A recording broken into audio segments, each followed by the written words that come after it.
কর্মী সহ ওইখানে যে বসেছেন শপথ গ্রহণ করার জন্য প্রেশার দিচ্ছেন, সামনে যখন ওনার দল জাতীয় নির্বাচনের কথা বলে যাচ্ছে, উনি কিন্তু এখনো স্থানীয় নির্বাচনের এই ইস্যুটা নিয়ে আছেন। তার মানে আমি এখানে একটু লিঙ্ক করতে চাই যে হয়তোবা বিএনপির মধ্যে একটা বড় অংশ চাচ্ছে স্থানীয় নির্বাচন আগে হোক।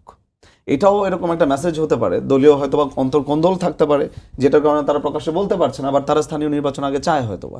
সো আমি এখানে বিএনপির যারা টপ লিডারশিপ আছে, আমরা বলতে গেলে তারপর বলবে যে অনেক ওনারা প্রবীণ, বাট সাজেশনের দিক থেকে বলছি যে হয়তোবা তাদের এখানে অনেক নেতাকর্মী আছেন যারা হচ্ছে আসলে স্থানীয় নির্বাচনটা আগে চাচ্ছে। সো আমি সেটা এইভাবে দেখছি। বাট এখানে যে কার্যক্রমটা হয়েছে এটা একটা স্বেচ্ছাচারিতার অংশ।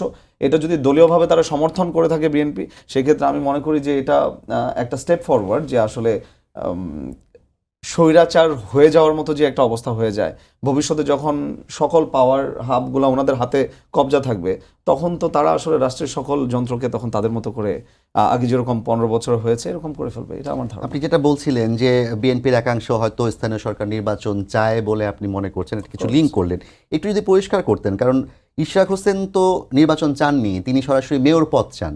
এখন সেই মেয়র পদে বসার জন্য তার যে সময়, মেয়রের যে সময়সীমা 2রা জুন শেষ হয়েছে, এখন মেয়র পদে যদি তাকে শপথ পড়ানোও হয় কোনোভাবে, তাহলে তার মেয়াদ কি হবে আইনে কোথাও বলা নাই, এবং আদালত থেকে কোনো নির্দেশনা নাই, নির্বাচন কমিশন কিছু বলেনি। তার কি 5 বছর মেয়াদ হবে, কতদিন ধরে তিনি থাকবেন, নাকি তাকে শুধুমাত্র শপথ পড়িয়েই আবার মেয়াদ থেকে সরিয়ে দেওয়া হবে? তাহলে তিনি যেহেতু নির্বাচন চান নাই, আপনি কিভাবে লিঙ্ক করলেন যে তিনি মেয়র পদের বাইরে গিয়ে তিনি নির্বাচন চাচ্ছেন? না, আমার কাছে স্পষ্টভাবে এবং শক্তভাবে মনে হয়েছে যে ওনার অনেক ইচ্ছা আছে আসলে এই সিটি কর্পোরেশনের চেয়ারে অধিষ্ঠ হওয়ার। সুতরাং যদি তাই হয়ে থাকে, সেক্ষেত্রে ওনার ইচ্ছাকে যদি গুরুত্ব দিতেই হয়, সেক্ষেত্রে দলীয়ভাবে আমার মনে হয় ওনাদেরও একটা স্ট্যান্স নেওয়া দরকার যে হ্যাঁ, আমরা স্থানীয় নির্বাচনগুলো আগে চাই। বিকজ আমার যদি ইচ্ছা নাই থাকে, আমি তো একটা পজিশনের জন্য এত আসলে এত শ্রম আমি দিব না। আমার নেতাকর্মী সহ এত আমাদের আন্দোলন প্লাস অনেক কিছু করার পরে উনি আবার আজকে যে চেয়ারে নিজে বসেছেন এবং মাননীয় মেয়র হিসেবে উনি কিন্তু কার্যক্রমও করেছেন। সুতরাং এটা যদি হয়েই থাকে, তার মানে আমি এটা ধরেই নিচ্ছি, এটা ধরে নেন আসলে এটা স্পষ্টভাবে প্রমাণিত যে উনি চাচ্ছেনই ডিএসসিসির মেয়র হওয়ার জন্য।